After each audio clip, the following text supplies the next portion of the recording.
really is happening is the word is now out that when you want to move your plant to Mexico or some other place, and you want to fire all of your workers from Michigan and Ohio and all these places that I won for good reason, it's not going to happen that way anymore. You want to move your plant, and you think, as an example, you're going to build that plant in Mexico, and you're going to make your air conditioners or your cars or whatever you're making, and you're going to sell it through what will be a very, very strong border, not a weak border like it is now. We don't even have a border. It's an open sieve. But you're going to sell through a very strong border. Not going to happen. You're going to pay a very large border tax. So if you want to move to another country, and if you want to fire all of our great American workers that got you there in the first place, you can move from Michigan to Tennessee and to North Carolina and South Carolina. You can move from South Carolina back to Michigan. You can do anywhere. You got a lot of states at play, a lot of competition. So it's not like, oh, gee, I'm taking the competition. Well, you got a lot of places you can move. And I don't care, as long as it's within the United States, the borders of the United States. There will be a major border tax on these companies that are leaving and getting away with murder.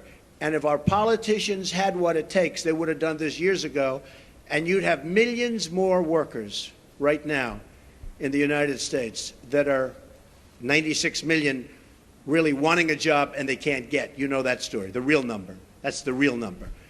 So that's the way it is. Okay, go. Border fence. It now appears clear U.S. taxpayers will have to pay for it up front. What is your plan? That's not clear at all. Okay, I got it. To pay for it? I got it. You have any more? On the fence. It's not a fence, it's a wall. You just misreported it. We're going to build a wall.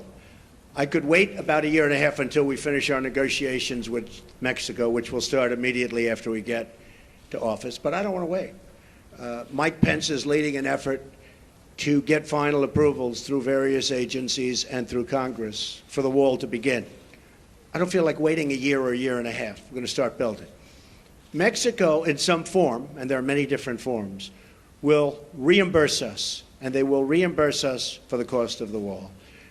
That will happen, whether it's a tax or whether it's a payment, probably less likely that it's a payment, but it will happen.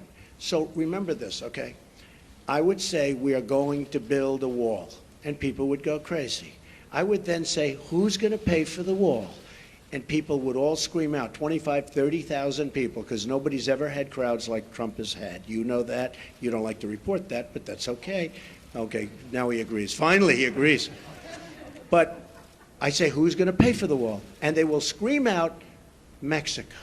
Now, reports went out last week, oh, Mexico's not going to pay for the wall because of a reimbursement. What's the difference? I want to get the wall started. I don't want to wait a year and a half until I make my deal with Mexico.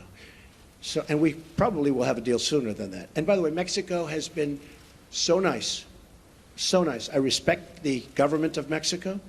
I respect the people of Mexico. I love the people of Mexico. I have many people from Mexico working for me. They're phenomenal people. The government of Mexico is terrific. I don't blame them for what's happened. I don't blame them for taking advantage of the United States. I wish our politicians were so smart. Mexico has taken advantage of the United States. I don't blame the representatives and various presidents, etc., of Mexico. What I say is we shouldn't have allowed that to happen. It's not going to happen anymore. So in order to get the wall started, Mexico will pay for the wall, but it'll be reimbursed. Okay?